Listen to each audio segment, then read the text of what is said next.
ప్రభు పేరిట మీ అందరికీ నా యొక్క వందనాలండి. ఈరోజు మనం ధ్యానించుచున్న అంశం ఏంటంటే వ్యసన పడవద్దు. చెడ్డవారిని చూచి నీవు వ్యసన పడకుము, దుష్కార్యములను చేయువారిని చూచి మస్తరపడకుము. వారు గడ్డి వలనే త్వరగా ఎండిపోవుదురు, పచ్చని కూర వలనే వాడిపోవుదురు. కీర్తనలు 37వ అధ్యాయం 1-2 వచనాల ప్రకారంగా. నీతిమంతులు వ్యసన పడుట కంటే యెహోవాయందు నమ్మిక ఉంచుట మంచిది. ఎందుకనగా దుష్టులు గడ్డి వలె ఎండిపోతారు, నీతిమంతులైతే దేశమందు నివసించి క్షేమంగా ఉంటారు. చెడ్డవారిని చూచి వ్యసనపడుట కంటే నీతిమంతులు యెహోవాయందు సంతోషించినట్లయితే తృప్తి కలిగి ఉంటారు. అంటే దీంట్లో ఉన్న సారాంశం ఏంటంటే, మనం భక్తి చేస్తున్నా కానీ మనకు మంచి జరగట్లేదు, కానీ భక్తి చెయ్యని వారికి మంచి జరుగుతుంది. వాళ్ళేమో గొప్ప స్థాయిలో ఈ లోకపరంగా ఉంటున్నారు, కానీ మనం ఏంటి ఇలానే ఉండిపోతున్నామని వాళ్ళని చూసి మనం బాధ పెట్టుకోవద్దు.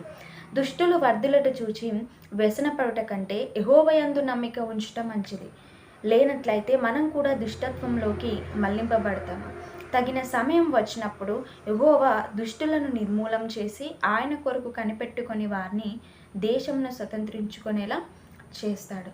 అంటే తగిన సమయం వచ్చినప్పుడు ప్రభువే మనల్ని లేపుతాడు అని చెప్తున్నారు. ఎక్కువ కాలం కాదు, కానీ కొద్ది కాలము మాత్రమే సహనం కలిగి ఉండవలసిన వారం.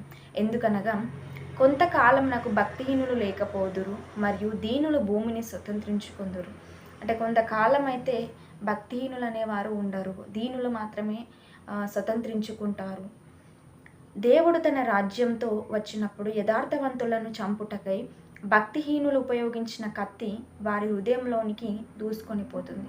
అంటే యథార్థవంతులను క్రీస్తు నమ్మిన వారిని చంపడానికి ఉపయోగించిన ఆ కత్తిని ఎవరైతే భక్తిహీనులు ఉపయోగించారో అదే కత్తి వారి హృదయంలోనికి దూసుకొని పోతుంది. ఎప్పుడు అంటే దేవుడు తన రాజ్యంతో వచ్చినప్పుడు. అంటే ఈ కాలంలో మట్టుకు మనం ఖచ్చితంగా శ్రమలు అనుభవించాల్సిందే, ఖచ్చితంగా. అంటే ఈ లోకంలో ఉన్నంత వరకు మనం శ్రమలను అనుభవిస్తాము, కానీ దేవుని రాజ్యంలో మనం ఖచ్చితంగా సంతోషంగా ఉంటాము అన్నది దీని సారాంశం. ప్రభు చిత్తమైతే మరలా కలుసుకుందామండి. మీ అందరికీ నా యొక్క వందనాలు.